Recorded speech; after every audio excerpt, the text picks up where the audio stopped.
حضرت والا دامت برکاتہم سے دست بستہ عرض کرتے ہیں کہ آپ اپنے ملفوظات عالیہ سے مستفید فرمائیں۔ آپ کی یکتائی ہر ایک رنگ میں چھائی ہے، آپ کی یکتائی ہر ایک رنگ میں چھائی ہے، سارا مجمع آپ کے جلووں کا تماشائی ہے۔ اے بلبل شیدا، اے بلبل شیدا، تو نے سنا ہے ہنس ہنس کر، اب جگر تھام کے بیٹھو حضرت کی باری آئی ہے۔ الحمدللہ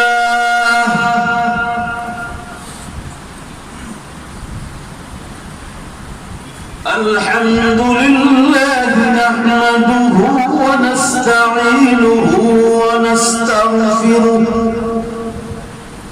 ونؤمن به ونتوکل علیہ ونعوذ باللہ من شرور انفسنا ومن سیئات اعمالنا من يهدي الله فلا مضل له ومن يضلله فلا هادي له ونشهد أن لا إله إلا الله وحده لا شريك له ونشهد أن سيدنا ومولانا محمدا عبده ورسوله قال الله تبارك وتعالى في القرآن المجيد والفرقان الحميد أعوذ بالله من الشيطان الرجيم بسم الله الرحمن الرحيم قل لئن اجتمعت الإنس والجن على أن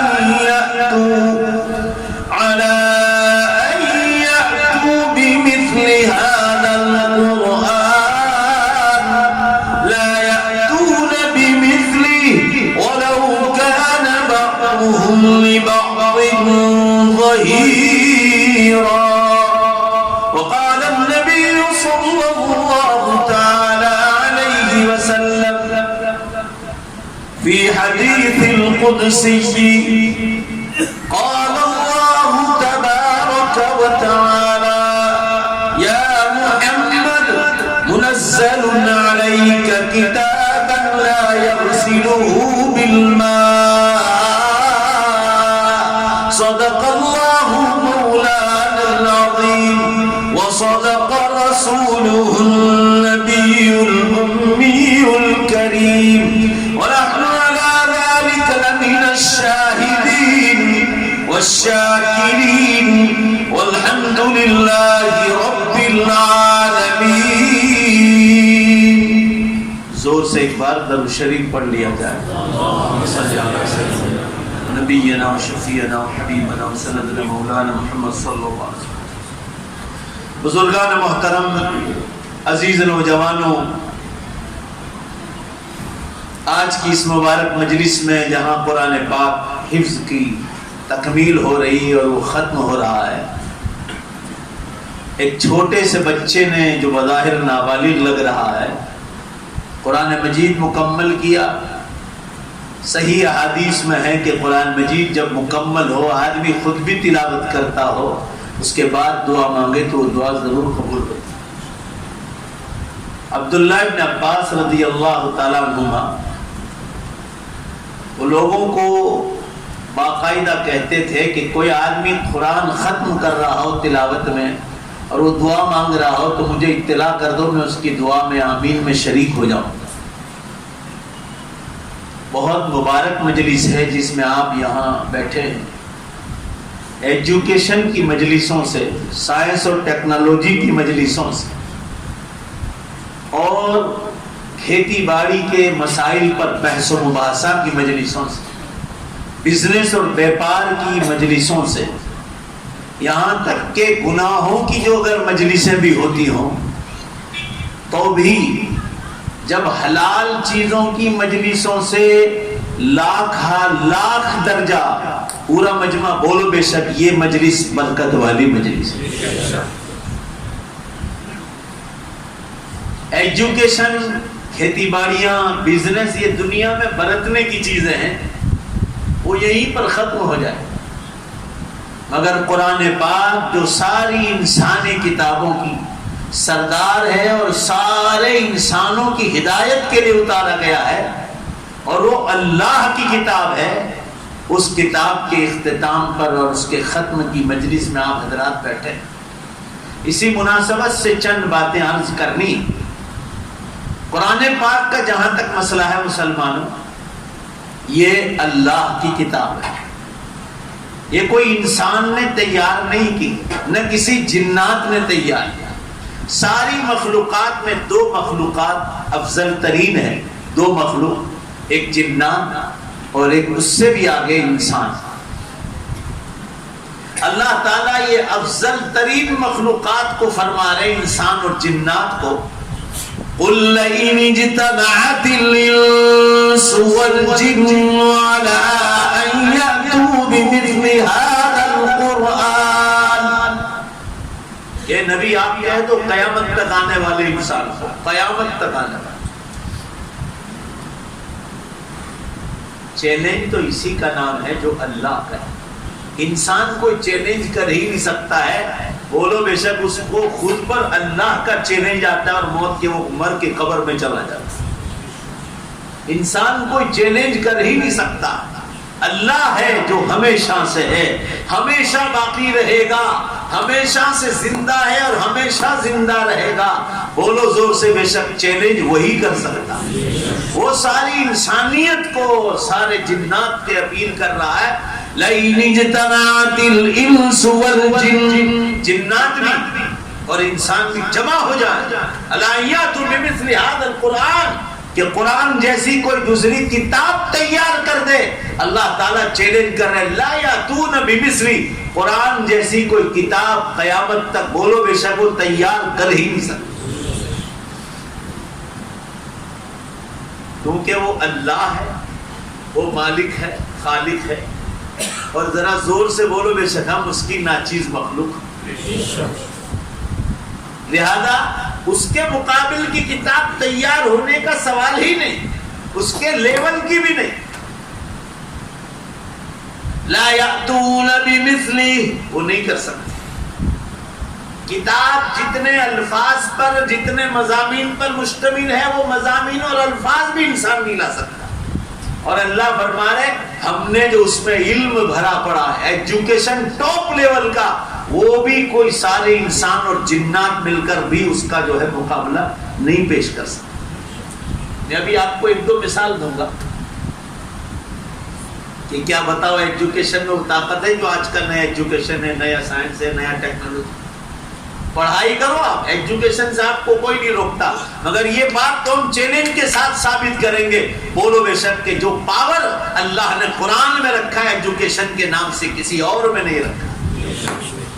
سائنس اور ٹیکنالوجی والوں کو یہاں جھکنا پڑا، یہاں کان پکڑنے پڑے. اتنا پاورفل علم اور نالج ہے قرآن پاک. تو اللہ فرمان اللہ یأتون بمثلی ولو کان بعضهم لبعض ظہیرا. قرآن کہتا ہے تم آپس میں ایک دوسرے کے مددگار بھی بن جاؤ قیامت تک کے لیے، تو بھی تم قرآن کی مثال پیش نہیں کر سکتے. عبداللہ بن مقفع عربستان میں پہلا شخص گزرا ہے جو عربی گرامر کا بہت اسپیشلسٹ. جیسا آپ انگلش گرامر پڑھتے ہیں، انگریزی پڑھنے کے قانون، اس کے قواعد، اس کے قاعدے، اردو زبان کے قاعدے، گجراتی زبان کے قاعدے، تو عربی گرامر کا اس زمانے میں وہ ماہر تھا. اسپیشلی عبداللہ بن مقفع. عربستان والوں نے کہا کہ محمد صلی اللہ علیہ وسلم قرآن اللہ کی کتاب ہونے کا دعویٰ کرتے ہیں اور ان پر اتاری جا رہی ہے، اس کا دعویٰ کرتے ہیں. کون ہے جو عربستان میں قرآن کا جواب لکھے؟ عبداللہ بن مقفع کا عربی بہت پاورفل تھا اس زمانے کے حساب سے. اس نے چیلنج قبول کیا کہ میں قرآن کا جواب لکھ کر تیار کر سکتا، اور اس کو مہلت دی گئی. کہا اس نے کہا 1 سال میں تیار کر. اس کو ایک خادم دے دیا گیا. تاریخ میں لکھا ہے اوراق پیجز دیے گئے لکھنے کے لیے, اور قلم اس زمانے میں جو لکڑی کے قلم تھے, اس کا کھانا پینا سارا خرچہ مہیا کر دیا عربستان والا. یہ جماعت جس نے ان کو تیار کیا تھا کہ قرآن کا جواب لکھ کر تیار کر دو, انہوں نے کوشش کرنا شروع کی, لکھ رہے ہیں پھاڑ رہے ہیں, لکھ رہے ہیں پھاڑ رہے ہیں. دیکھو میری طرف عبداللہ ابن مقفع لکھ رہا ہے, تھوڑی دیر کے بعد اس کو پھاڑ رہا ہے, لکھ رہا ہے, اس کے بعد پھاڑ رہا ہے. 6 مہینے کے بعد وہ جماعت اس کے پاس گئی اور پوچھا کہ عبداللہ, وہ ایمان نہیں لائے. عبداللہ ابن مقفع, تم یہ بتاؤ 6 مہینے میں تم نے 1 سال کا کہا تھا, تم نے کتنا تیار کیا؟ کہا 6 مہینے باقی ہیں. کہا یہ تو بتاؤ کتنا تیار ہوا؟ کہا جو تیار ہوا کا میرے بائیں ہاتھ پر ہے, جو ٹوٹ گئے قلم وہ میرے داہنے ہاتھ پر ہے, دونوں دیکھ لو اٹھا اٹھا کر. پھٹے ہوئے کاغذوں کا ڈھیر ہے جو اس کے چھت تک پہنچ گیا تھا.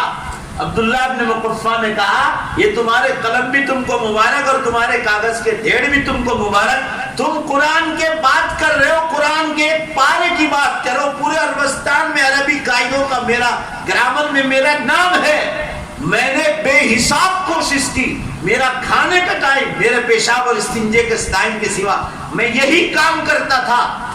کہا میں 6 مہینے پورے لگا دیے. قرآن تو چھوڑو, ایک پارا ایک سورت تو چھوڑو, القاریعۃ ملقاریہ, صرف القاریہ, وہ کھڑکھڑانے والی قیامت. فرمایا القاریہ کے لفظ کا 6 مہینے تک, آج تک اس کے مد مقابل ایک لفظ میں پیش نہیں کر سکا. 6 مہینے کے بعد وہ کہہ رہا ہے میں اس کے مماثل, اس کے برابر کا ایک لفظ دیکھ کر میں جوڑنا چاہ رہا تھا. 6 مہینے کے بعد, 6 مہینے کے بعد بھی آج میں ایک لفظ پیش نہیں کر سکا ہوں. یہ ہتھیار, تمہارے قلم بھی تم کو مبارک, تمہارے کاغذ بھی تم کو مبارک, اور یہ میں کھڑا ہوتا ہوں, یہ کسی انسان کا بھی کلام نہیں, کسی جنات کا بھی کلام نہیں, کسی اور مخلوق کا بھی کلام نہیں, یہ خدا ہی کا کلام ہو سکتا ہے کہ جس کا نام عربک گرامر میں پورے عربستان میں نمبر 1 پر ہے. وہ آدمی آج مجبور ہو کر قلم اور کاغذ کو پھینک رہا, چنانچہ وہ مجبور ہو کر اس نے پھینک, نہیں تیار کر سکتا. یہ تو میں 1400 سال پہلے کی بات کر رہا ہوں. آگے آئیے آپ, عربی زبان کی شاعری میں جو حضرات ماہر تھے وہ اپنی عربی شاعری کو کعبۃ اللہ کی پھاٹک پر لٹکا رہے ہیں اور قرآن کو چیلنج کر رہے ہیں کہ قرآن انہوں نے پڑھا نہیں تھا. بعد میں وہ رسول اللہ صلی اللہ علیہ وسلم کے صحابی بن گئے. ابھی نام یاد آئے گا تو انشاءاللہ میں بتلا دوں گا. لبید ابن ربیعہ, ذرا زور سے بولو, لبید ابن ربیعہ.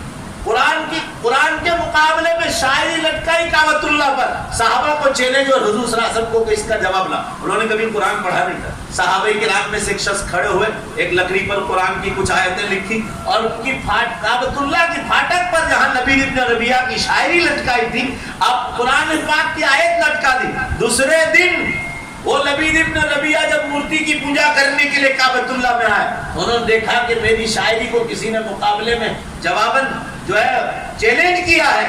کبھی قرآن پڑھا نہیں تھا, پہلی بار لبید ابن ربیعہ نے اپنی شاعری کے مقابلے میں اللہ کے کلام قرآن مجید کو پڑھا. صرف مخالفت میں کھڑے تو ہو گئے دشمنی میں.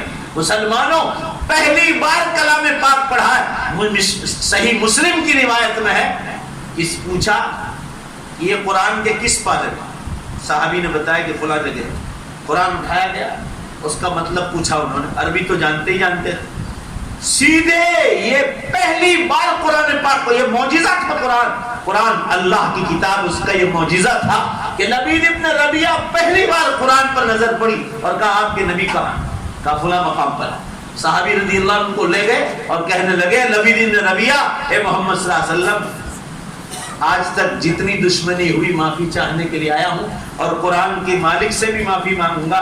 مجھے خبر نہیں تھی کہ قرآن میں کیا پاور ہے. آج زندگی میں پہلی بار قرآن کے الفاظ کو پڑھے ہیں. اس کے بعد ثابت ہو گیا کہ لبید ابن ربیعہ جس کی شاعری پورے عربستان میں نمبر 1 تھی, فرمایا وہ آج مات ہو گیا اور ہار گیا. یہ معلوم ہوتا ہے کہ قرآن اللہ ہی کا کلام ہے. پڑھنے کے بعد سیدھے آپ صلی اللہ علیہ وسلم کے ہاتھ مبارک پر بیٹھ ہو کر اسلام میں داخل ہو گئے. یہ میں پرانے زمانے کی واقعہ سنائے دو آپ کو. اب آپ یہ کہتے ہوں گے تب تو سائنس اور ٹیکنالوجی کا زمانہ ہے, کالج یونیورسٹیوں کا زمانہ. ارے دنیا کی بڑی بڑی یونیورسٹیاں, میں تازہ مثال دوں آپ کو, تازہ مثال. ابھی یونیورسٹیوں سے ہی خبر آ رہی ہے, یونیورسٹی والے امریکہ, Canada, England, Australia, New Zealand, جہاں بڑے بڑے سائنٹسٹ رہتے ہیں, یہ حضرات اس وقت نئی خبریں دے رہے ہیں قرآن کے بارے میں, کیونکہ قرآن پاک کے اختتام کی مجلس ہے. ہم لوگوں کے دماغوں میں ایک ہی چکر چلتا ہے کہ قرآن پاک حافظ کرا کے کیا کریں گے, مولانا بنا کے کیا کریں گے.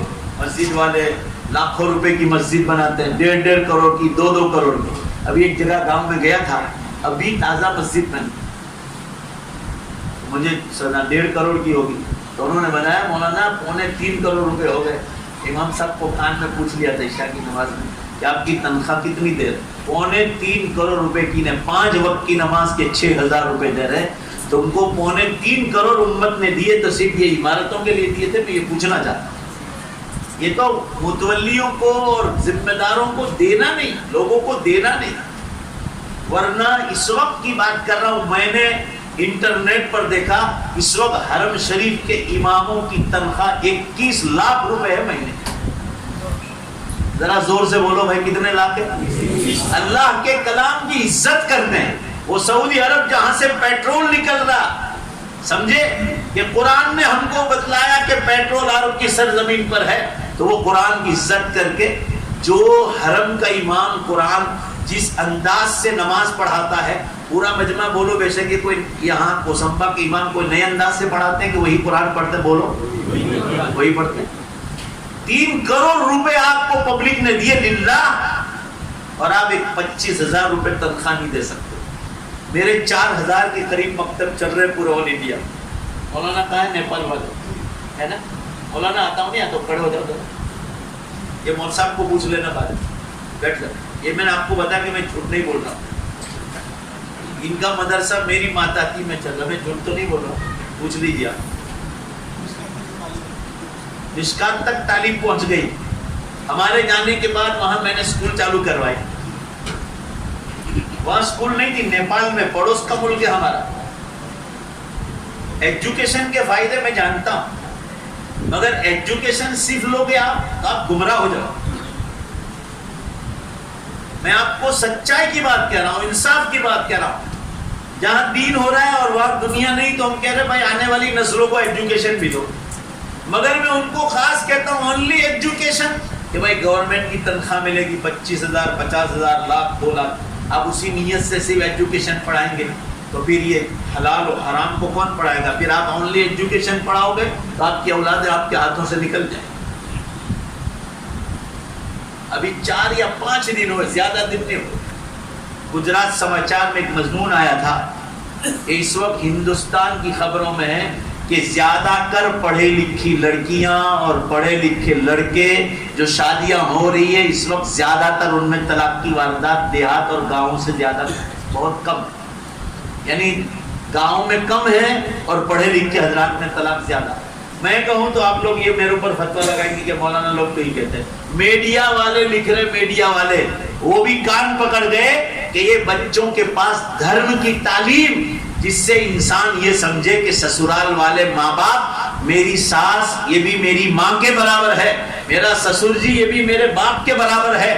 فرمایا یہ تعلیم, یہ بچے ایک لفظ بھی نہیں پڑھتے, اس لیے پڑھائی کرنے کے بعد شادیاں کرتے ہیں اور بالآخر دین اور دھرم کی تعلیم نہیں پڑھتے ہیں, جس سے خدا کا خوف آئے, لہذا چند مہینوں یا چند برسوں میں طلاق ہو جاتے. اور یہ جملہ لکھا تھا کہ یہ بچے جو اونلی ایجوکیشن لیتے ہیں, اونلی ایجوکیشن لیتے ہیں, یہ سسرال میں جا کر جوان لڑکیاں ہوں یا کچھ بھی ہوں, بس جس کو دیکھو وہ یہ سمجھتے ہیں I am educated, میں پڑھا لکھا ہوں, باقی سب بے وقوف. یہ مزاج ہونے کی وجہ سے سسرال والوں کو سب کو گرے ہوئے سمجھتے ہیں. لڑکیاں ہیں تو وہ طلاق لے لیتی ہیں, I am educated, میں تو پڑھی لکھی ہوں.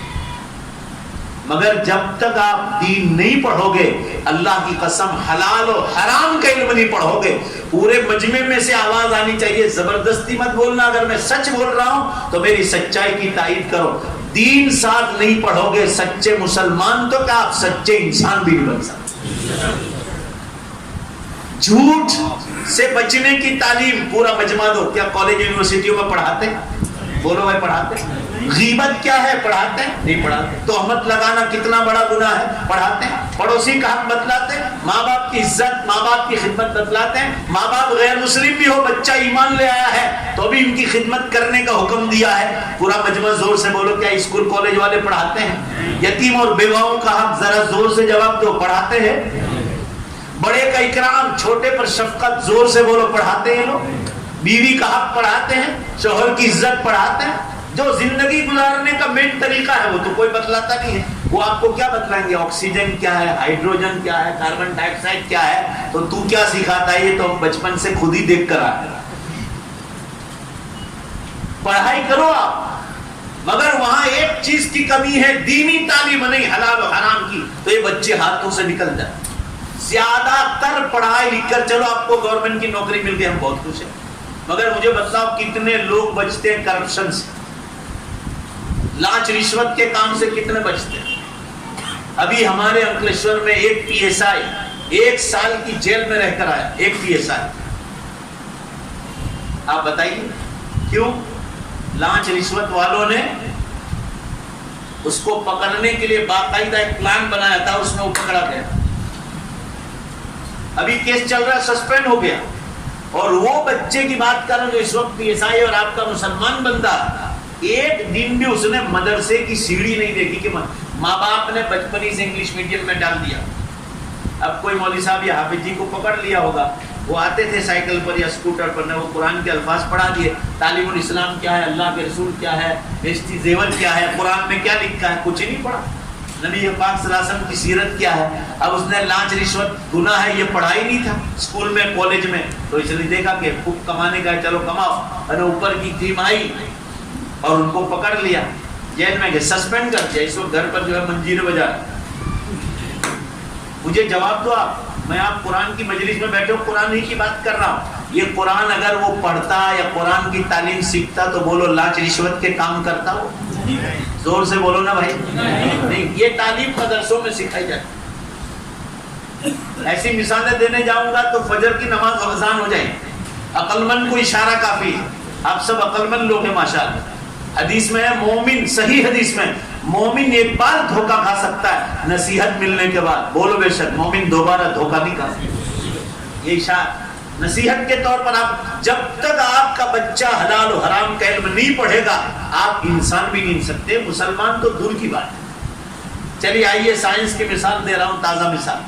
آپ میں نے 1400 سال پہلے عبداللہ ابن مقفع کی روایت پیش کی، لبید ابن ربیہ شاعر کی مثال پیش کی. آپ کہیں گے تو پرانی بات ہے. تازہ مثال دوں. جو بڑی بڑی یونیورسٹیاں ہیں، امریکہ، انگلینڈ، کینیڈا، جاپان، ادھر آسٹریلیا، نیوزی لینڈ، آپ انٹرنیٹ پہ جا کے دیکھو. اور اس کی خبریں دلی کے 2 اخبار ہیں، ٹائمز آف انڈیا اور انڈین ایکسپریس. آپ اب تو خریدنے کی بھی ضرورت نہیں، آپ لکھو new Delhi Times of India, new Delhi Times of India, Indian express, وہ پیپر آ جائے. اس میں وہاں کی ساری یونیورسٹیوں کی خبریں اکثر اتوار کے دن بڑے بڑے مضامین آ رہے ہیں ان سائنٹسٹ لوگوں کے نام سے. ابھی میں نے 2 مہینے پہلے ایک مضمون پڑھا، اس میں لکھا تھا، دھیان سے سنیا، لکھا تھا قرآن سکور، دا ہولی قرآن سکورز اوور ماڈرن سائنس. یہ میں اپنی جیب سے نہیں بول رہا، کہیں آپ یہ سوچو کہ میں انگریزی جانتا ہوں تھوڑا بہت، تو میں نے اپنی اللہ کو گواہ رکھ کے بول رہا ہوں، میں نے اخبار میں پڑھا. دی ہولی قرآن سکورز اوور ماڈرن سائنس. جو انگریزی جانتے ہیں بھائی زور سے بولو نا، سمجھ رہے ہیں آپ؟ کہہ رہے ہیں کہ پوتر قرآن میں جو لکھا گیا ہے آج کی سائنس سے 1500 سال پہلے قرآن آگے چل رہا ہے. سبحان اللہ تو بولو. یہ سائنس والے کہہ رہے ہیں کہ 1500 برس پہلے قرآن آگے ہے اور ابھی 1500 بعد والے سائنس پہنچے. کس بارے میں مضمون تھا وہ ذرا سن لیجئے. مضمون یہ تھا کہ پوری دھرتی کانپ رہی، پوری دھرتی کانپ رہی، ہل رہی. تو سائنٹسٹ لوگ سب جمع ہوئے اور دیکھا، اور باقاعدہ سب نے اپنے مضامین پیش کیے لوگوں کے سامنے، اور پھر دنیا والوں کو چیتاونی دی کہ لوگوں ہم آج تک 25 سال پہلے قرآن کی اور قیامت کی مذاق اڑاتے تھے، مگر ہم نے دیکھ لیا کہ 2008 سے ہم لوگ اعلان کر رہے ہیں کہ اب دنیا ٹوٹنے والی ہے۔ اس پر ریسرچ کیا ان لوگوں نے، اور ان لوگوں نے جو دیکھا وہ کیا دیکھا کہ دنیا بھر میں جو پہاڑ ہے، پہاڑ، میں آپ کو یہ قرآن کی مجلس چل رہی ہے اور قرآن ہی کی بات سمجھا رہا ہوں تاکہ آپ کو نئے زمانے سے ہم آہنگ کر سکوں اور آپ کے دلوں میں یہ اطمینان پیدا ہو۔ زور سے بولو بے شک کہ آج بھی دنیا بھر کے ایجوکیشن سے قرآن آگے چل رہا ہے۔ سائنس والوں نے مشینریوں پر دیکھا کہ پہاڑوں پر جو برف ہے وہ اچانک پگھل کر سمندروں میں جا رہا ہے، اچانک، اور سمندروں کی سپاٹیاں اوپر جا رہی، اس کی طرح اوپر جا رہی، اور سمندر جوش میں آ کر زلزلے اور دھرتی کم پیش کر رہے کیونکہ ان کی سپاٹیاں اوپر جا رہی ہیں۔ اور قرآن پاک میں یہ لکھا ہے کہ پہاڑوں کے نیچے آگ رکھی اللہ نے، آگ، اندر آگ رکھی۔ اب یہ آگ اوپر آتی ہے تو دنیا بھر میں دھرتی کم شروع ہو جاتی ہے۔ تو اللہ تعالیٰ نے انسان کو زمین پر بسانا تھا تو اللہ تعالیٰ نے اوپر بادلوں سے برف بھیجنا شروع کیا تاکہ وہ برف آگ کا کنٹرول کر سکے۔ یہ مضمون قرآن پاک میں، زور سے بولو بھائی، یہ مضمون کہاں ہے؟ کہ اس آگ کو کنٹرول کرنے کے لیے اللہ تعالیٰ بادل سے، زور سے بولو، کیا بھیجتے ہیں؟ برف۔ اب یہ برف کی جو تہ جمتی تھی وہ آگ کا کنٹرول کر رہی تھی، اور آگ کنٹرول ہو رہی تھی تو زمینوں پر ہمارے لیے، انسانوں کے لیے بسنا آسان ہو۔ اب سائنس والوں کا یوں کہنا ہے کہ پوری دنیا کے پہاڑوں پر سے برف اچانک پگھل کر سمندروں میں جا رہا ہے اور وہ آگ اوپر آ رہی ہے، اور اس کی وجہ سے دھرتی کم کی لائنیں شروع ہو گئی۔ آپ کو معلوم ہے، آج کی خبر دے رہا ہوں، 4 بجے خبر آئی کہ جاپان میں 7.2 کا دھرتی کم ہوا اور سونامی کی چیتاونی دی گئی۔ تو میں نے فوراً نیٹ کھول کر دیکھا، گزشتہ کل رات کو 12 بجے جب میں بستر پر گیا تو میں نے نیٹ پر دیکھا 213 دھرتی کم تھے 24 گھنٹے میں۔ آج 12 گھنٹے میں 133 ہو چکے تھے، 12 ہی گھنٹے، یعنی آج تعداد بہت زیادہ بڑھ گئی۔ اس میں میں نے دیکھا کہ آئس لینڈ انگلینڈ سے چند گھنٹے کا راستہ ہے، ابھی پچھلے 3 مہینے کی بات لکھا ہے، اتنا ہلایا اللہ نے، اتنا ہلایا دھرتی کم سے کہ 11,000 مرتبہ جھٹکے ہوئے، 11,000 مرتبہ پوری دھرتی کم۔ آج جاپان میں ہوا، کل کا پیپر دیکھ لینا۔ تو سائنس والے ابھی کہہ رہے ہیں، یہ کیا کہہ رہے ہیں، دھیان سے سنو، کہ پوری دھرتی پر دھرتی کم ہو رہے ہیں، اور یہ دھرتی کم الارم دے رہے ہیں کہ اب دنیا فنا ہو۔ یہ کہہ رہے ہیں کہ اب زمین میں انسانوں کو سنبھالنے کی زیادہ طاقت نہیں رہی ہے، اور یہ اپنی زبان یوں بول رہے ہیں، جو سائنس والے لکھ رہے ہیں کہ انسانوں، اب تمہیں جو اپنے دھرم کے مطابق جو کرنا ہو کر لو، دنیا بچنے والی نہیں۔ یہ 1400 سال کے بعد کہہ رہے ہیں۔ بولو بے شک اللہ نے ہمیں قرآن میں 1500 سال پہلے اسی چیز کی نصیحت فرمائی کہ قیامت آئے گی اور اس کی نشانیاں شروع ہوگی، دھرتی کم کی لائنیں شروع۔ آپ صلی اللہ علیہ وسلم نے فرمایا تھا، اذا دنیا میں جب دنیا جھوٹ، شراب، جوا، ناچ گان، دھوکہ بازی، لاج، رشوت، ظلم، زنا کاریاں ہوں، اب مجھے آپ کو کہنے کی کوئی ضرورت نہیں، اوسمبا ٹاؤن بھی گلی نگر کوئی گناہ سے خالی نہیں۔ اگر میں یوں بولوں تو گنہگار نہیں ہوگا، وہ پوری زمین گناہوں سے بھری۔ مکہ شریف اور مدینہ پاک بھی سرزمین جیسی سرزمین گناہوں سے خالی نہیں۔ ایک ایک نشانی کھل کر سامنے آیا۔ ابھی مکے میں سرخ آندھی آئی، صحیح حدیث میں آیا، عربستان میں قیامت سے پہلے سرخ آندھی آئی۔ آپ دیکھو، اس کو لائیو دیکھ سکتے ہیں، نیٹ پہ ہے، فیس بک پہ دیکھو آپ۔ عربستان میں حضور صلی اللہ علیہ وسلم نے فرمایا قیامت سے پہلے شرک پھیلے گا۔ آج یہی عرب کے بادشاہ حضرات، ایمانداری سے بولو بے شک، یہ لوگ مندر بنا رہے کہ نہیں بنا رہے؟ جدہ میں بڑا مندر بنا دیا، ریاض میں بنا دیا، دیکھیا باقاعدہ یہ لوگ اس کا سبب بن رہے، یہ بھی قیامت کی نشانیوں میں بتایا تھا۔ تو سائنس والے یوں کہہ رہے ہیں کہ اب یہ دھرتی کم بالکل بند ہونے والے نہیں۔ قرآن نے جو بات کہی تھی کہ دھرتی کم کی لائن شروع ہوگی تو سمجھ جانا قیامت قریب ہے۔ اب صلی اللہ علیہ وسلم نے فرمایا فبعدها سنوات الزلازل وطوفان البحار وطلوع الشمس من مغربها۔ اب سائنس والے کہہ رہے ہیں the final day is not far. دنیا کا انتم دن زور سے بولو اب دور نہیں. ان لوگوں نے اعلان کر دیا اور کہہ رہے اپنے مذہب کے مطابق جو کرنا ہو کر لو, کوئی نہیں بھائی. اور سن لو ابھی تازہ کی خبر پچھلے ہفتے کی, سائنس نام کا ایک باقاعدہ ماہنامہ نکلتا ہے امریکہ سے. آپ اس کو کھولو گے نیٹ پر تو اس کا میں نے ایک مضمون پڑھا. مضمون میں یہ لکھا تھا کہ سائنسدانوں کی بڑی جماعت کا یہ کہنا ہے کہ خدا کی طرف سے آخری کال آ چکا ہے. یہ الفاظ لکھے ہیں, This is the last and final call to all mankind from God. خدا کی طرف سے آخری کال آ چکا ہے. آخری کال ذرا زور سے بولو, آپ لوگ سمجھ رہے ہیں؟ آخری کال کس کو کہتے ہیں؟ آپ ریلوے اسٹیشن پر آپ کی گاڑی روکی, کوئی سپر فاسٹ ٹرین آ رہی ہے, آپ کی گاڑی سائڈ پہ لگائی, آپ اسٹیشن دیکھ کر چائے پانی ناشتے کے لیے اتر آئے. اب جب یہ گاڑی اٹھانے والے ہوں گے نا تو بار بار ٹرین والے اناؤنس کریں گے کہ اپنی جگہ بیٹھ جاؤ, گاڑی چھوٹنے والی ہے. پھر 2-3 منٹ کے بعد کہیں گے یہ آخری کال ہے. زور سے بولو بھائی یہ. اگر اس کے بعد بھی نہیں بیٹھے تو کیا ہوگا؟ زور سے بولو, گاڑی نکل جائے. آخری کال. آپ ایئرپورٹ پہ جاؤ, آپ کا کارڈ نکل جائے اور آپ ٹائم پر اندر بیٹھنے کے لیے نہیں پہنچے گیٹ پر, تو وہ بار بار اعلان کریں گے کہ آدمی نہیں آیا, ہوائی جہاز اڑنے کی تیار ہے. تو وہ اناؤنس کرے گی this is the last call and final call, یہ آپ کا آخری کال ہے. سائنس والے کہہ رہے ہیں کہ دنیا توڑنے کے لیے خدا کا آخری کال آ چکا ہے. اب بھی تو جاگو مسلمان. تو وہ بات جو اخبار میں آئی, قرآن سکورز اوور ماڈرن سائنس. اب ذرا زور سے بولو بے شک, قرآن نے جو 1500 سال پہلے کہا تھا, آج سائنس والوں نے کان پکڑے کہ نہیں پکڑے؟ تو اب بتلاؤ, کالج والی تعلیم زیادہ پاورفل ہے کہ قرآن کی تعلیم؟ زور سے بولو, قرآن کی تعلیم. تو میں تو بہت اچھا آدمی ہوں کہ آپ کو دنیاوی تعلیم پڑھنے کا بھی کہہ رہا ہوں اور دینی تعلیم پڑھنے کا بھی کہہ رہا ہوں. کہنے کا منشا یہ ہے کہ یہ لوگ یوں کہہ رہے ہیں کہ اب دنیا فنا ہونے والی. یہ لوگ 2050 کا اعلان کر چکے ہیں. اب اس حساب سے تو 29 برس باقی ہے. یہ اندازہ میں بھی بتلا رہا ہوں. میں بھی لوگوں کو 12-13 سال سے کہہ رہا ہوں 40-50 برس باقی. اب اس میں 13 سال کم ہو گئے تو اب 30-40 برس اندازہ. بھائی کیوں؟ جو لوگوں میں مشہور ہے کہ حضرت عیسیٰ علیہ السلام 40 برس آئیں گے دنیا میں, تو وہ مشکات شریف میں آئی ہے حدیث, اور وہی لوگوں کے دماغوں میں گھسا ہے. تو بھائی 45 کی بھی حدیث آئی ہے.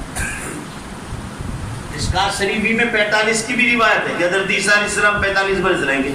اور صحیح مسلم کی حدیث میں 7 برس ثم يمكث 7 سنين. صحیح مسلم میں ہے یہ حدیث. حضرت عیسیٰ علیہ السلام دنیا میں قیامت سے پہلے آ کر, پورا مجمع زور سے بولو, کتنے برس رہیں گے؟ اب 3 حدیثیں ہمارے سامنے آ گئی.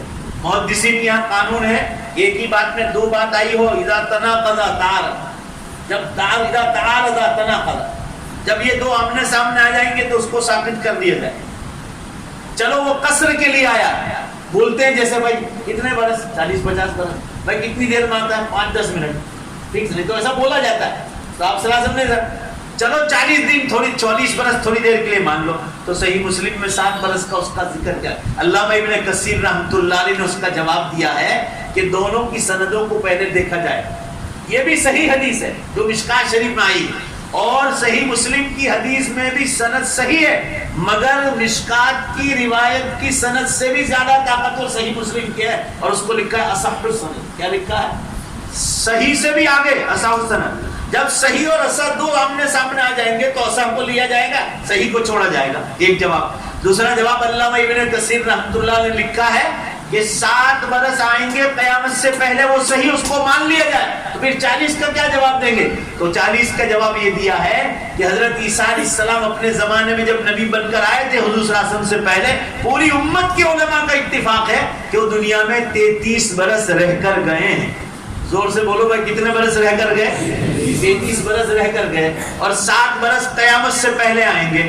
اب ذرا بہت ایجوکیشن پڑھتے تو جواب دے دو بھائی, ذرا بدتا کرو نا ذرا. 33 اور 7 کتنے ہو گئے؟ ہو گئے نا 40. حساب سے 40 بن جائے. اور آپ 40 لے کر بیٹھے رہو گے تو سستی آئے گی. تو باقاعدہ اپنی طرف سے ملاتے مری مسالے برابر لگاتے کہ پھر اپنے سپاٹے بلائیں گے عیسیٰ علیہ السلام کے زمانے. ارے آسودہ ماحول ہو جائے گا, قتل و غارت گیری ختم ہو جائے گا. ابھی جو قتل و غارت گیری چل رہی ہے وہ ختم ہو جائے. حضرت عیسیٰ علیہ السلام ان کے حواریین کے زمانے میں سب قتل و غارت گیری ختم ہو جائے. دجال کے آنے کی بالکل تیاری, وہ ساری نشانیاں قریب قریب آ چکی ہیں. اب جب دجال آ جائے گا, اس کا ظہور ہوگا, تو لگے ہاتھ حضرت عیسیٰ اور امام مہدی بھی آ جائے. میں آپ کو کیا کہنا چاہ رہا ہوں, آپ دھیان سے سنیے. اندازے پر آپ پکڑ نہیں سکتے. آپ جتنا کم مان کر چلو گے اتنی آخرت اور جنت کی فکر پیدا. بہرحال میں بات قرآن پر کر رہا تھا کہ صرف عبداللہ ابن مقفع, لبید ابن ربیعہ نے کوئی چیلنج قرآن نے نہیں کیا. پورا مجمع بولو بے شک زور سے, آج کے نئے سائنس والوں کو بھی قرآن کا پورا چیلنج ہے. آج بھی قرآن اللہ کی کتاب اوپر ہے اور سب اس کے نیچے ہیں, سب اس کے غلام اور نوکر. اللہ تعالیٰ آپ کو قرآن کی عزت سمجھنے کی اور آپ کے اولادوں کو یہ مدرسوں میں بچوں کو دینی تعلیم کے لیے بھیجنے کی اللہ آپ کو توفیق عطا فرمائے. دوسری مثال, ابھی تازہ مثال, آپ صلی اللہ علیہ وسلم, یہ مدرسوں میں پڑھایا جاتا ہے. دیکھو آپ صلی اللہ علیہ وسلم نے فرمایا زوروا القبور فإنها مذکرۃ للآخرہ. ارے قبرستان بار بار جایا کرو. امر کا صیغہ, ایک بار نہیں کہا, بار بار جاؤ. کیوں بھائی؟ کہ وہاں قبرستان جاؤ گے تو آخرت کی فکر پیدا ہوگی, یعنی نیک اعمال کی توفیق ہوگی. ذرا زور سے بولو نا, نیک اعمال کی توفیق ہوگی. پورا مجمع ذرا زور سے بول نہیں رہا ہے. آپ کو کھانا تو یاد نہیں آ رہا, اب سے زیادہ بھوک مجھے لگی ہے. آپ کو کیسے, میں 15 برس سے دوپہر کھاتا نہیں. کتنے برس ہو گئے بولو بھائی؟ اور کبھی کوئی دوپہر کھلاتے, جیسے کل جمعہ پڑھانے گیا تھا, وہ نہیں مانے متولی صاحب, تو پھر شام کو چھٹی کر دی. ذرا سا فروٹ لے لیتا ہوں دوپہر, مجھے دوڑ بھاگ روز کرنی پڑتی, تو 2 ٹائم کھا کھا کے کہاں جاؤں گا. پھر تو کرسیاں ڈبل بنوانی پڑے گی, سستی آتی ہے. لہٰذا ہم نے دیکھا کہ اسی میں رات ہے, صبح 1 روٹی کھائیے, ابھی تک کچھ نہیں لیا. مولانا ٹھنڈا پلانے کو کہا, وہ بھی قبول نہیں کیا میں نے. اس لیے بھوک تو مجھے زیادہ لگی ہے. مجھے تو ایسی لگی ہے اس وقت جیسے رمضان میں لگتی ہے افطار کے وقت, سچی بھوک جس کو کہتے ہیں. مگر میں صبر کر رہا ہوں دین کی خاطر. آپ لوگوں نے تو دوپہر کھایا ہوگا, تو ذرا اور صبر کرو, ذرا زور سے جواب دیا کرو. جواب دو تو ذرا زور سے دیا. بار بار کہاں جانے کے بعد قبرستان, آخرت کی فکر پیدا ہوگی, بولو قبرستان. یہ آپ صلی اللہ علیہ وسلم نے 1400 سال پہلے فرمایا تھا. یہ مدرسوں میں علم پڑھایا جاتا ہے. میں نے نیٹ پر ٹائمز آف انڈیا میں ایک بار رپورٹ دیکھی. دیکھو آپ سائنس والے کہاں کان پکڑ رہے ہیں, تاکہ آپ کے دماغ کو بوش کرنا, تاکہ آپ کا دھیان اور آپ اپنا دھیان اپنی اولادوں کو ادھر مائل کریں, تاکہ آپ بچوں کو دنیاوی تعلیم کے ساتھ ساتھ, زور سے بولو, کون سی تعلیم دو؟ دینی تعلیم. ابھی میں نے ٹائمز آف انڈیا میں پڑھا کہ سائنس والوں نے جو لوگ قبرستان سے نکل رہے تھے ان کو پکڑا. اب چاہے وہ عیسائی ہو, یہودی ہو, مسلمان ہو, قبرستان ہوتے ہیں ہر ایک کے. ان کو پکڑ کر ڈی این اے کے ذریعے دماغ کا کیمرہ کیچ کیا. دماغ سے اندر ڈی این اے آتا ہے, اللہ نے دماغ میں الگ الگ کھانے رکھے,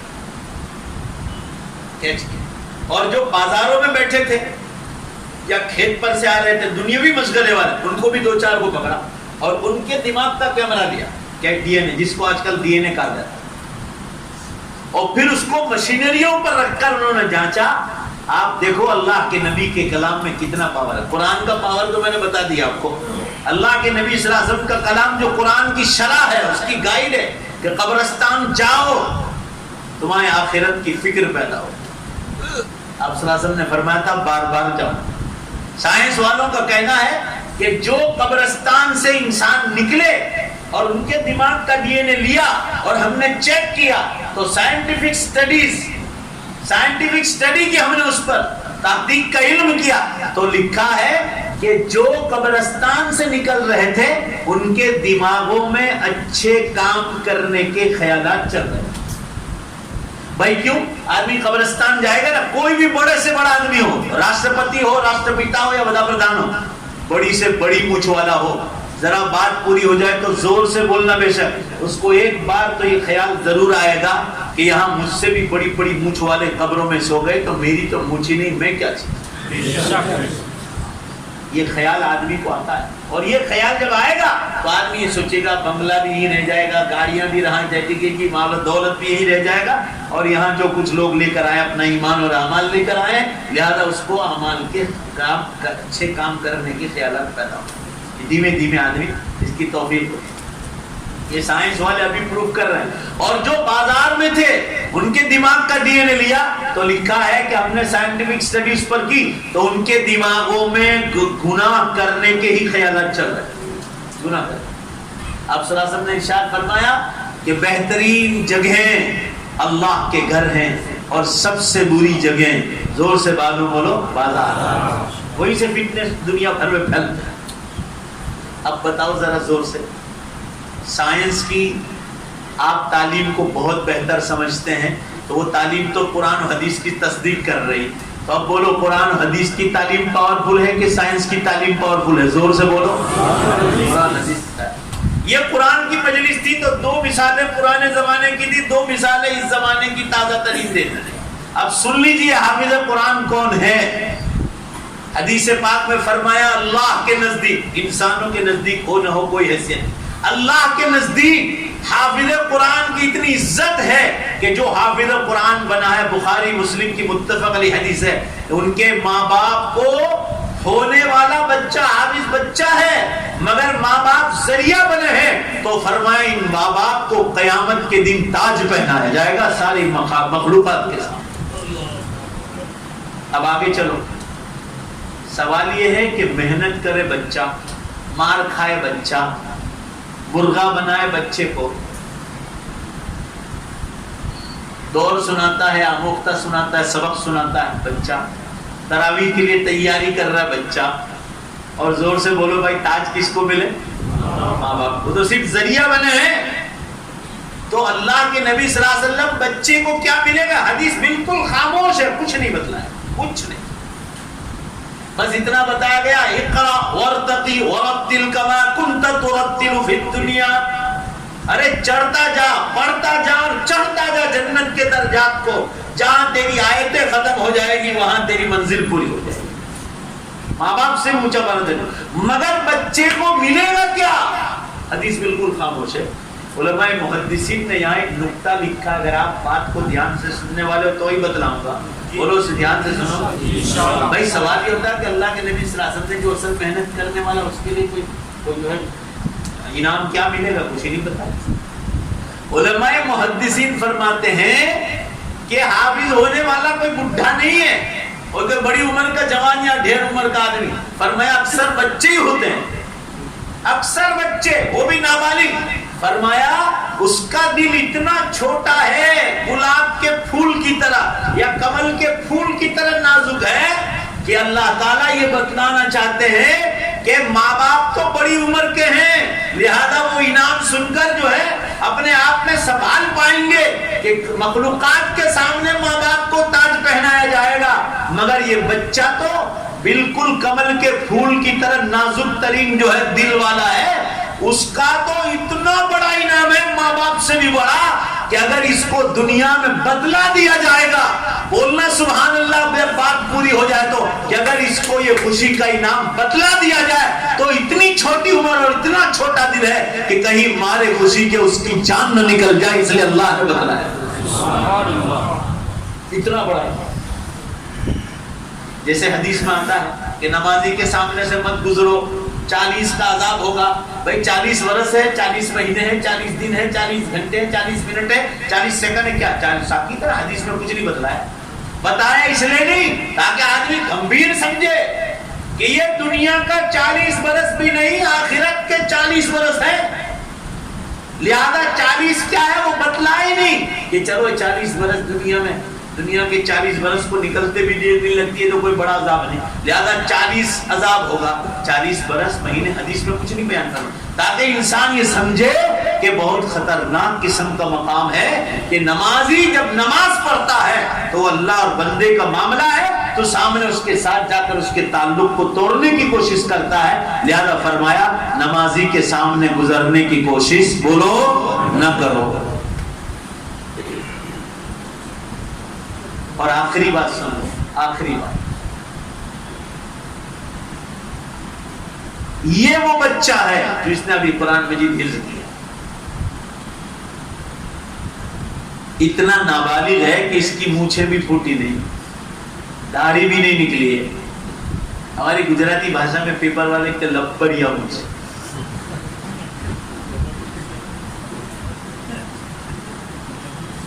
ابھی نابالغ ہے. فرمایا اس کی عمر اتنی نہیں. ذرا سوچو, اللہ نے بڑی عمر کے کسی آدمی سے قرآن حفظ نہیں کروایا. بڑی تعداد جو قرآن حفظ کر رہی ہو سب چھوٹے بچے. کیوں اللہ تعالیٰ نے بچوں کو چنا؟ اِنَّا نَحْنُ نَزَّلْنَا الذِّكْرَ وَإِنَّا لَهُ لَحَافِظُونَ. اس قرآن کو اللہ فرما رہے ہم نے اتارا ہے اور ہم اس کی حفاظت کرنے والے ہیں. فرشتے ڈنڈے لے کر کھڑے نہیں رہتے حفاظت کے, نہ. کیسا روحانی نظام قائم کیا حفاظت کا. چھوٹے چھوٹے نابالغ بچوں میں قرآن پاک کو اللہ تعالیٰ نے اتارا. میں آپ کو بڑی قیمتی بات بتلانا چاہ رہا ہوں, کروڑ روپیہ بھی اس کا مقابلہ نہیں کر سکتا مسلمانوں. کروڑ روپیہ, اللہ کی قسم ہم تو گنہگار ہیں. بولو قدر کرو گے تو بتاؤں. یہ وہ بچہ ہے کہ اگر ماں باپ شادی میں جائے, موت میت میں جائے, جنازے میں جائے, بچہ اسکول گیا ہو, مدرسے گیا ہو اور ماں باپ کو جانا ہو, اپنے مکان کی چابی ماں باپ اس بچے کو سپرد نہیں کریں گے, پڑوسن عورت کو سپرد کر کے جائیں گے. کہ میرا بچہ چھوٹا, کبھی مکان کھلا چھوڑ کے کھیلنے چلا گیا, گدھا گھس گیا, کتے گھس گئے, چور گھس گئے, خدا جانے کون کون گھس جائے.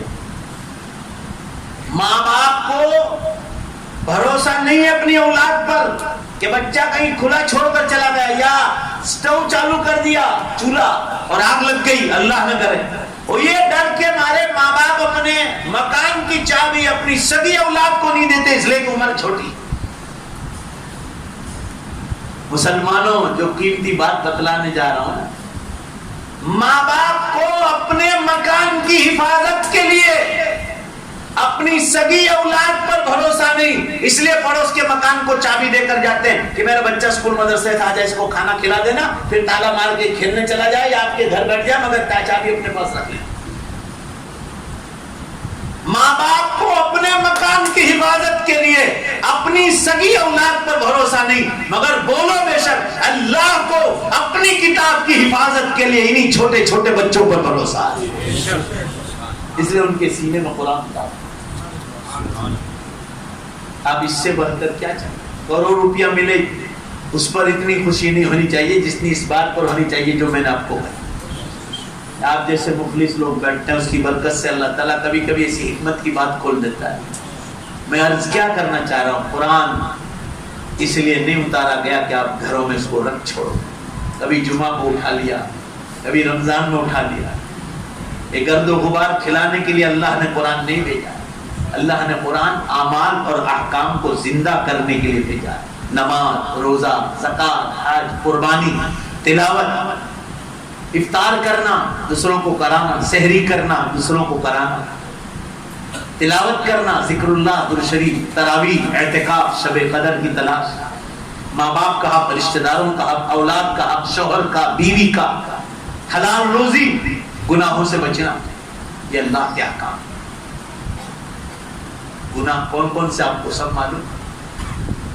سودی کاروبار گناہ, زنا کاری گناہ, لاچ رشوت گناہ, ظلم کرنا گناہ, حرام مال کھانا گناہ. قرآن اس لیے اترا, قرآن صرف تلاوت کے لیے. تلاوت اللہ کے حکموں میں ایک حکم ہے.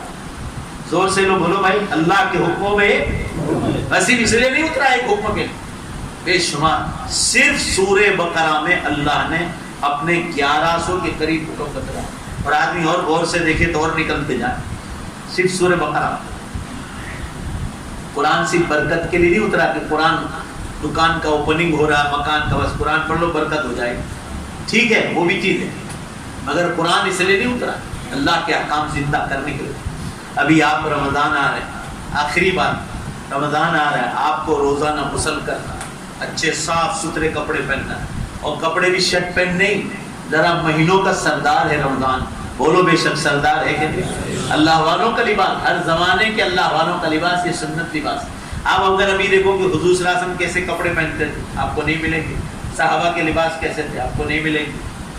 زیادہ علماء نے فتویٰ دیا ہر زمانے کے اللہ والے جو لباس پہنتے وہی سنت لباس کہتا ہے، جس میں آدمی کا سطر برابر ڈھکا ہو، پورا مہینہ کرتا پائجامے میں رہیے یا عربی ڈریس پہنیے، پورا مہینہ ایسا لگنا چاہیے کہ آپ مسلمان نظر بھی آ رہے ظاہر میں. اور باطن کیسا رمضان میں ہوگا؟ آپ حلال روزی سے سحری کریں، حلال روزی سے افطار کرائیں، دوسروں کو بھی کرائیں. آپ رمضان کے روزے ایسے رکھیں کہ آپ کی زبان سے ایک بار بھی جھوٹ نہ نکلے، ایک بار بھی غیبت نہ نکلے. کوئی کرے تو آپ اس کو روکیں، یہ اللہ کا حکم ہے. کرے بھی نہیں اور کوئی کرے تو اس کو روکیں، آپ تہمت نہ لگائیں، مستی مذاق نہ کریں.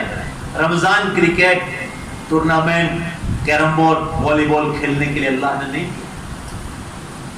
ایک نفل ادا کرو تو فرض کا ثواب ہے، فرض ادا کرو تو 70 گجراتی میں 70 کے برابر ہے، 70 فرض کے برابر. اور بخاری کی حدیث سن لو، آپ صلی اللہ علیہ وسلم نے فرمایا من اعتمر فی رمضان کان کمن حج معی، جس نے رمضان میں عمرہ کیا ایسا سمجھو اس نے رسول اللہ صلی اللہ علیہ وسلم کے ساتھ حج ادا کیا. کتنا بڑا ثواب ہے، اس سے انداز لگا لو کہ ایک نفل فرض کے برابر کتنا بڑا ثواب ہوگا. تو پھر رمضان میں گناہ بھی کرو گے نا، چھوٹا تو بڑا بن کے کھڑا ہو جائے گا. آنکھوں کی حفاظت کرو، رمضان گناہوں سے بچو. ہم لوگ کیا کرتے ہیں؟ ظاہر کو پالتے ہیں، نماز روزہ کر لیتے ہیں، مگر اس کے ساتھ جو گناہوں سے بچنا ہے، جو روح کی غذا، آتما کی غذا ہے، سول کی خوراک، وہ ہم نہیں کرتے. ہم بدن کو تو پال رہے ہیں، کھانا دے رہے ہیں، سبزی دے رہے ہیں، گوشت دے رہے ہیں، مگر آپ نے روح کو کیا دیا؟ نماز روزے دیے، گناہوں سے بچنے کا ماحول دیا، قرآن کی تلاوت، ذکر اللہ، درود شریف، استغفار، تہجد، اشراق، اوابین، راتوں کو اٹھ کر رونا، افطار سے پہلے دعائیں مانگنا، لوگوں کو افطار کرانا، سحری کرانا، یہ روح کی غذا ہے. گناہوں سے بچنا یہ روح کی خوراک. اور یہ ساتھ ساتھ ہوگا تو رمضان کے بعد آپ کو مسجدیں آباد نظر آئیں گی. علامہ اقبال کو اسی لیے تو کہنا پڑا کہ رمضان کے بعد مسجدیں ویران کیوں ہو گئی. مسجدیں مرثیہ خواہے کہ نمازی نہ رہے، یعنی وہ صاحب اوصاف حجازی نہ رہے. مرثیہ کیوں پڑھ رہے؟ مرثیہ مرنے کے بعد پڑھے جاتے ہیں. کہہ رہے مسجدیں رمضان کے بعد مرثیہ پڑھ رہی ہیں کہ وہ مسلمان جو نمازوں میں آتے تھے وہ مر گئے. علامہ اقبال فرما رہے ہیں کہ اس کا جواب یہ ہے کہ صحابہ کرام جیسے اوصاف کے مالک مسلمان نہ رہے، وہ گناہوں سے بچتے تھے. حضرات صحابہ فرماتے ہیں کہ کبھی جھوٹ بولنے کو ہم صحابہ اپنے زمانے میں کفر سمجھتے ہیں، جھوٹ بولنے کو، کیونکہ اللہ تعالیٰ نے قرآن میں فرمایا کہ جھوٹ بولنے والے اللہ کی نظر سے گر جائے، لعنت اللہ علی الکاذبین. صحابہ بہت سارے گناہ کو کفر سمجھتے ہیں، یہ ان کے تقوی کی بات ہے. تو یہ رمضان اللہ کے حکموں کے لیے آنا. دانتوں کی صفائی برابر کریں، منجن ہے، کولگیٹ ہے، آپ سحری کے وقت کریں، نمازوں کے وقت کرنا، مسواک وغیرہ پابندی سے کرو. آپ رمضان میں ادھر نمازیں پڑھ رہے اور آپ کے دانت گندے، زبان گندی. بدن کے بالوں کی صفائی صحیح مسلم کی حدیث میں ہے. ناخن کا تذکرہ، آپ صلی اللہ علیہ وسلم ہر جمعہ کو ناخن کاٹتے ہیں، رمضان میں ناخن کاٹیں. یہ رمضان سے آپ نیت کر لیں، مہینوں کا سردار ہے، داڑھی جن کی نہیں ہے آپ رکھنے کی سنت زندہ. یہ نماز روزے اللہ کا حکم ہے، ذرا زور سے بولو نا، بے شک داڑھی بھی رکھنا اللہ کا حکم ہے. آج نیت کر لو کہ بھائی رمضان سے ہم سنت کو زندہ کرنا. لوگوں کو مت دیکھو لوگ کیا کہیں گے، لوگ تو آپ کو جہنم میں ڈالنا چاہیں گے. آپ یہ دیکھو میرے اللہ کا حکم. پارلیمنٹ میں بیٹھنے والوں کو میں نے دیکھا، پارلیمنٹ میں بیٹھے اس وقت ان کی بڑی بڑی داڑھی، ان کو شرم نہیں آتی، اور مجھے اور آپ کو کیوں شرم آتی؟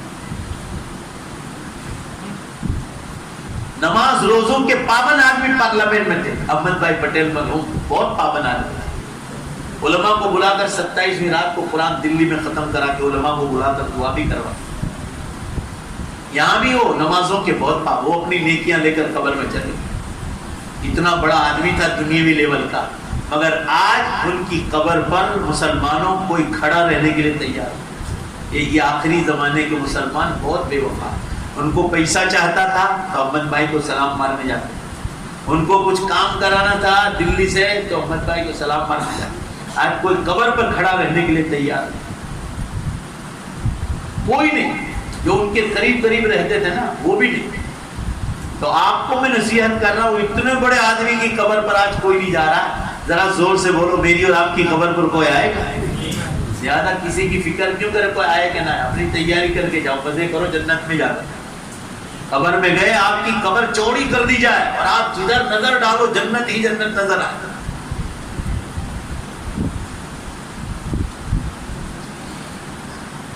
آخری زمانے کے مسلمانوں کی ایک حدیث میں تعریف کی گئی ہے، اور تعریف یہ کی گئی کہ یہ مال سے بے حساب محبت رکھتے، اولادوں کو، رشتہ داروں کو، ماں باپ تک کو قتل کر رہے، روز پیپر میں آ رہا.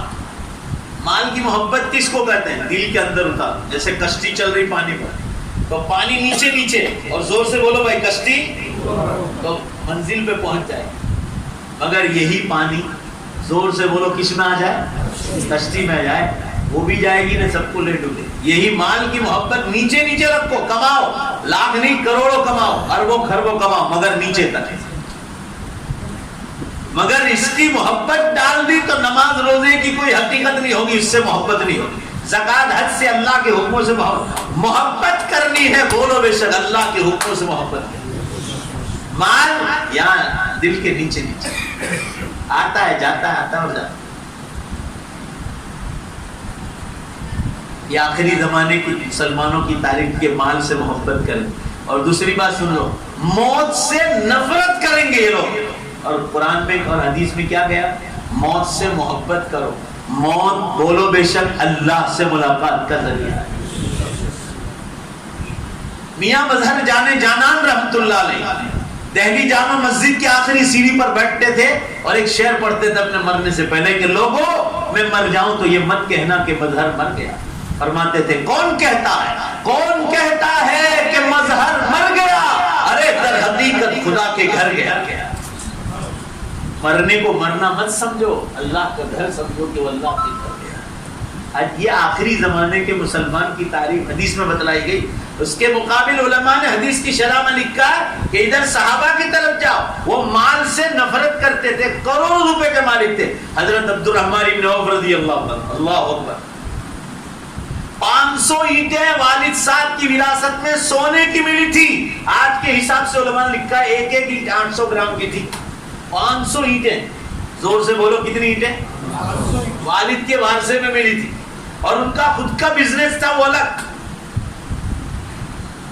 حضرت عثمان غنی رضی اللہ تعالیٰ، ان کا خزانہ مشہور ہے. دادیاں دعائیں دیتی تھی کہ بیٹا اللہ تجھے عثمان غنی کا خزانہ سے. بھائی بولو نے کہتے تھے کیا؟ یہ مدینہ منورہ کے جتنے میٹھے وہ ہیں یہ سب حضرت عثمان غنی رضی اللہ عنہ خریدے. ان کے پاس بہت پیسہ مگر مال سے محبت نہیں. ذرا زور سے بولو بھائی مال سے محبت نیچے نیچے رہا. آپ کرو کماؤ بے حساب مگر مال سے محبت نہ کرو. محبت اللہ کے حکموں سے کرنا ہے. ذرا زور سے بولو محبت کس سے کرنا ہے؟ اللہ کے. تو صحابہ مال سے نفرت کرتے تھے اور موت سے محبت کرتے. زور سے بولو موت سے محبت کرتے. موت مانگتے نہیں، تیار رہتے تھے کہ موت آ جائے گی تو ہم مر نہیں جائیں گے. جیسے آج کل ہم سوچتے ہیں کہ میری موت آ گئی تو بنگلہ چھٹ جائے گا، وہ ہیرو ہونڈا چھٹ جائے گی، وہ گاڑی چھٹ جائے گی، وہ پلاٹ چھٹ جائے گا، وہ چکن کی آئٹمیں چھٹ جائے گی، وہ چائنیز چھٹ جائے گی. یہی چکر چلتے تھے، وہ گھومنا پھرنا چھٹ جائے گا. اور صحابہ کرام اس فکر میں رہتے تھے کہ دنیا جائے جہنم میں میرے اعمال چھٹنے نہیں چاہیے. موت آئی تو میں انشاءاللہ جنت میں داخل بناؤں. یہ ایمان تھا. بس عقل مند کو اشارہ کافی ہے. مجھے پہلے یہ بات بتا کر جاؤ، جتنی باتیں میں نے ٹاپکس بتائے آپ کو سمجھ میں آئے یا نہیں آئے؟ بولو پہلے آئے. نہیں تو ایسا نہ ہو کہ من یار من ترکی سو من ترکی نمی دانم، میرا دوست ترکستان سے آیا ہے مجھے ترکی نہیں جانتا ہوں. اللہ اوپر سے تو نہیں گیا نا باؤنس. ہاں اللہ کرے آپ سمجھ جاؤ. تو رمضان میں آپ کو پاک صاف رہنا ہے, ناخن کاٹنا, مونچھیں کاٹنا اور بدن کے بالوں کی صفائی. کان کھول کے سن لیجئے, کم از کم مہینے میں بدن کے بالوں کی صفائی 2 مرتبہ ہونی چاہیے. نازک جگہوں کے بال, ناخن کاٹنا, بدن کا میل صاف کرنا, کپڑے صاف رکھنا. مردوں کو خوشبو لگانے کا حکم ہے, خوشبو میں رہیے آپ رمضان مبارک. نماز میں سکون پیدا کیجئے رمضان میں. اگر آپ 3 مرتبہ سبحان ربی العظیم سبحان ربی الاعلیٰ پڑھتے تھے تو رمضان میں 7 مرتبہ پڑھیے اور سکون سے نماز پڑھیے. نوافل نہیں پڑھتے تھے, تہجد, اشراق, اوابین, چاس رمضان میں ضرور پڑھیے. یہ کہو کہ دنیا تو جائے جہنم میں مگر مجھے رمضان جیسے مہینوں کا سردار ہے. بولو انشاءاللہ ہم عبادت کا سردار بنا کے بتلائیں بھائی. بولو نے کریں گے انشاءاللہ. اور شب قدر کی تلاش کرنا. 99% گجراتی میں کہتا ہوں 99% لوگ شب قدر کی تلاش نہیں کرتے. 27 کو دعا میں آتے جیسے قبول ہو گئے سب ہو گئے, پھر بھاگ جاتے ہیں نان کھٹائی لگی یا دودھ کو لنک بھی. یہ شب قدر نہیں. آپ صلی اللہ علیہ وسلم کے بارے میں ہے وَأَحْيَا اللَّيْلَ أَحْيَا اللَّيَالِ وَأَيْقَظَ أَهْلَهُ. حدیث بخاری میں آپ صلی اللہ علیہ وسلم خود بھی 5 10 رات جاگتے تھے اور گھر والوں کو جگاتے تھے. وَشَدَّ الْمِيزَانَ حدیث میں, اور آپ لنگی مبارک کو 21ویں رات سے مضبوط باندھتے تھے. ایک پل جھپکنے کے لیے سوتے نہیں تھے. آپ صلی اللہ علیہ وسلم دن کو آرام کر لیتے تھے. تو 5, چلو ہم 10 دن نہیں کہتے, 21 23 25 27 اور 29 پورا مجمع بولو نا انشاءاللہ کہ 5 رات کچھ بھی ہو جائے ہم انشاءاللہ مسجدوں ہی میں رہیں گے اور گھر والوں کو بھی جگائیں گے. بولو انشاءاللہ. دیکھو قیامت بہت قریب ہے, اللہ کی قسم کھا کر کہتا ہوں. ایک نیکی کے لوگ رہو گے. اور قرآن میں لکھا ہے لیلۃ القدر خیر من الف شہر. یہ علماء بیٹھے پوچھ لو اتنا بڑا ثواب کسی اور نیکی کا لکھا؟ کسی کا نفل ہے, نفل, مگر اتنا بڑا ثواب ہے 1000 مہینے کھڑے کھڑے عبادت کرنے کا ثواب ہے. الف شہر 1000 مہینے کا ٹوٹل لگا اور 83 برس اور 4 مہینے. یعنی آپ نے شب قدر 5 رات جاگ کر اگر حاصل کر لی تو گویا آپ نے 83 برس 4 مہینے کھڑے کھڑے عبادت کی. اور اگر پوری لائف میں زندگی میں 50 رات مل گئی تو 8 5 40 4000 برس کھڑے کھڑے عبادت کرنے کا ثواب صرف شب قدر میں مل گیا. تو آپ صلی اللہ علیہ وسلم جو غمگین بیٹھے تھے, یہ سورت نازل کیوں ہوئی تھی لیلۃ القدر والی سورہ قدر. آپ صلی اللہ علیہ وسلم غمگین بیٹھے تھے. فرشتے جبریل نے آ کر پوچھا کیوں غمگین؟ میں سوچ رہا تھا کہ اللہ نے میری امت کو 70 برس کی عمر دی, پچھلی امت نے 1000 2000 برس کی عمر, تو میری امت جنت میں پیچھے رہ جائے. تو سورہ انا انزلناہ فی لیلۃ القدر نازل ہوئی.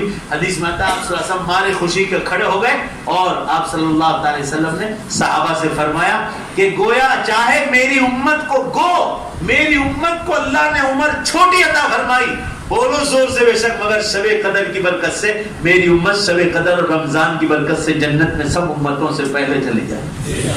بولو اب کرو گے نہیں کرو گے؟ اللہ توفیق عطا فرمائے. وآخر دعوانا ان الحمدللہ رب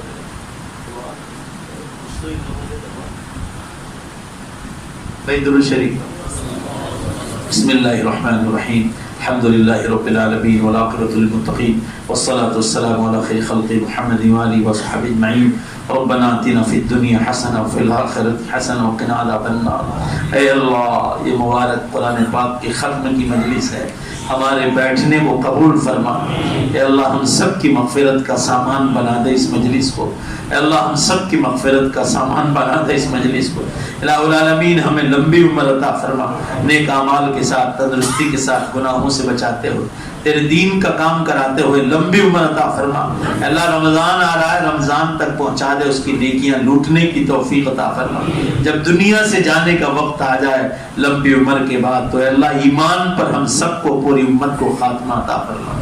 الہ العالمین اپنے فضل و کرم سے ہماری اس مجلس کو بے انتہا قبول فرما. یہ نابالغ بچہ قرآن کا حافظ بنا ہے, اللہ اس کی برکت سے ہماری سب کی پوری امت کی بخشش فرما دے. اس کوسمبا ٹاؤن کو اللہ اس قرآن پاک کی برکت سے اپنی رحمتوں مغفرتوں اور برکتوں سے ڈھانپ لے.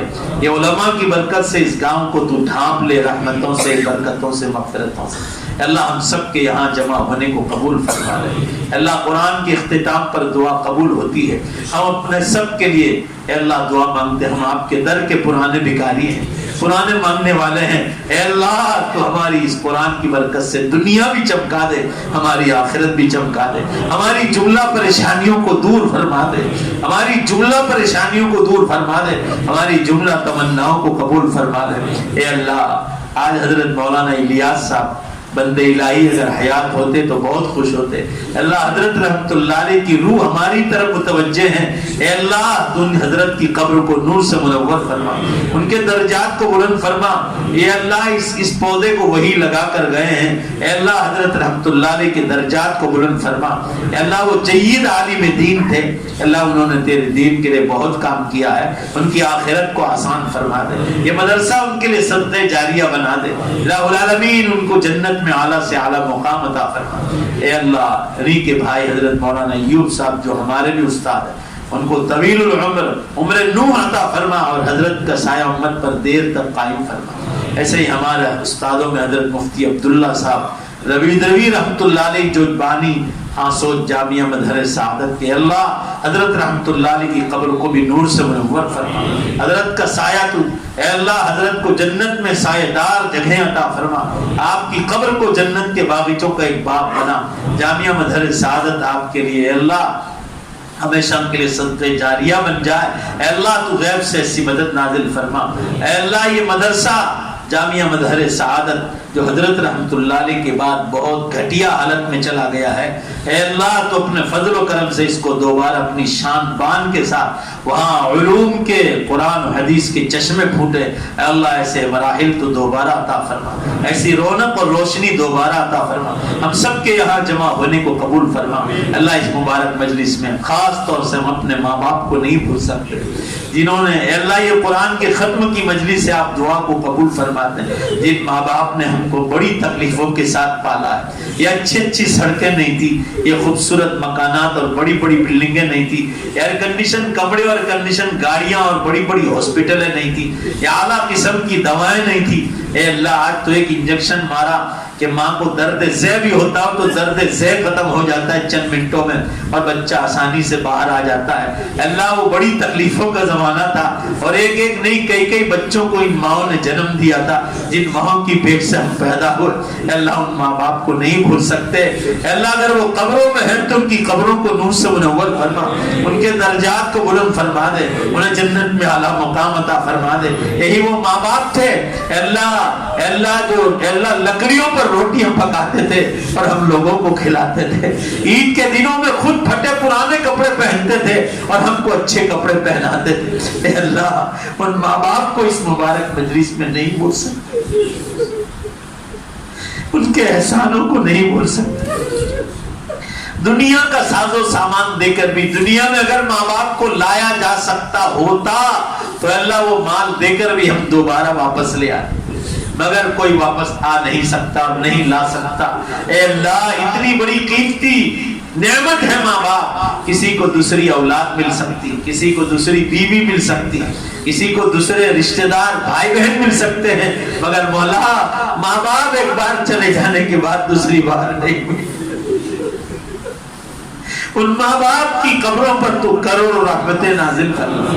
اے اللہ جن کے ماں باپ دونوں زندہ ہے ایک زندہ، ان کی خدمت کر کے دعائیں لینے کی توفیق عطا فرما، ہم سب کے یہاں جمع ہونے کو قبول فرما۔ ہمارے روحانی ماں باپ ہمارے یہ اساتذہ ہیں، ایسے ہی ہمارے ایک استاد کو سمبا میں رہتے حضرت قاری ایوب جیوا صاحب رحمت اللہ علیہ میرے درد حفظ کے استاد، حضرت رحمت اللہ علیہ کی قبر کو بھی اللہ نور سے منور فرما، درجات کو بلند فرما۔ اللہ اسی گاؤں میں ایک اور استاد سوئے ہیں حضرت مولانا نذیر صاحب کو سمبا والے جو جامعہ ترکسر کے حفظ کے استاد تھے، اللہ ان کی بھی مکمل مغفرت فرما کر ان کی قبر کو جنت کے باغیچوں کا اعلیٰ باغیچہ، جنت کے باغیچوں کا ایک باغ بناتے ہیں۔ اے اللہ ایسے سارے اساتذہ کے قبروں کو نور سے منور فرما. اللہ ہماری دنیا بھی چمکا دے, آخرت بھی چمکا دے. ہماری جو نیک تمنا ہے اللہ, ہمارے کام ادھورے ہیں, ان کاموں کو قرآن کے ختم کی برکت سے مکمل فرما.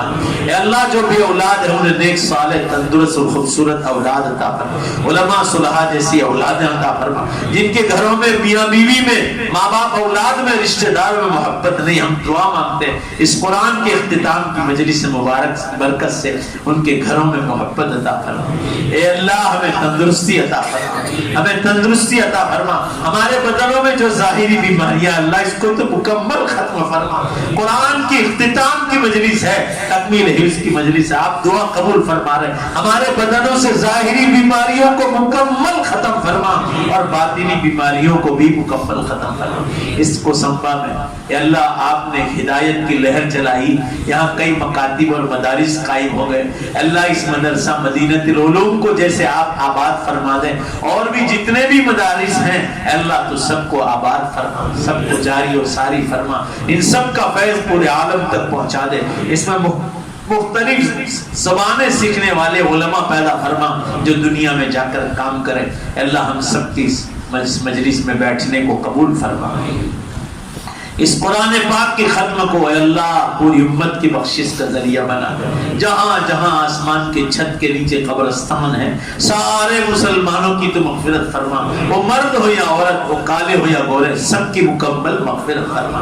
اللہ آج کی اس مجلس کا ثواب سب کو پہنچا. اے اللہ یہ بچہ جس نے حافظ قرآن واللہ اس کو عالم بعمل بھی بنا دے.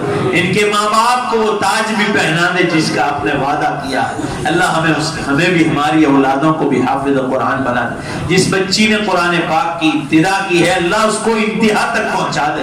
اللہ اس بچی کی اپنے اپنے وقت پر ان کی تقدیریں بھی بلند فرما دے. اللہ جتنی بیٹیوں کی بہنوں کی شادیاں نہیں یا طلاق والی یا بیوہ ہیں اے اللہ تو سب کی شادیوں کا انتظام فرما دے. سب مردوں کی جو بے شادی شدہ ان کی شادیوں کا بھی انتظام فرما دے. جن کو روزی روٹی کی تکلیفیں, سروں پہ قرضہ ہے اللہ اس کی ادائیگی کے اسباب آسان فرما. اللہ اپنے فضل و کرم سے ہماری دنیا بھی چمکا دے, ہماری آخرت بھی چمکا دے. یہ جتنے علماء یہاں تشریف لائے ہیں یا مقامی اس مدرسے کے علماء اے اللہ سب کی آبیاری فرما دے, اور زیادہ انہیں اخلاص عطا فرما. ان سارے علماء کی دنیا بھی چمکا دے, ان کی آخرت بھی چمکا دے. ہمارے سب کا اپنے اپنی جگہوں پر پڑھانے کو قبول فرما. اس مدینۃ العلوم کو اللہ دن دنی چار رات چگنی ترقی عطا فرما. ایسے ہی دوسرے مدارس کو بھی عطا فرما. ہماری ان دعاؤں کو قبول فرما. اس بچے کی حفظ کلام پاک کی برکت سے اے اللہ ہم سب کو جتنے یہاں بیٹھے ہیں, جو نہیں آئے ان کو بھی, اور جو مر گئے اور قبروں میں چلے گئے ان سب کو جنت الفردوس کا وارث بنا دے, اور جہنم کی آگ سے اور قبر کے عذاب سے ہماری حفاظت فرما. ربنا تقبل منا انك انت السميع العليم برحمتك يا ارحم الراحمين. صلی اللہ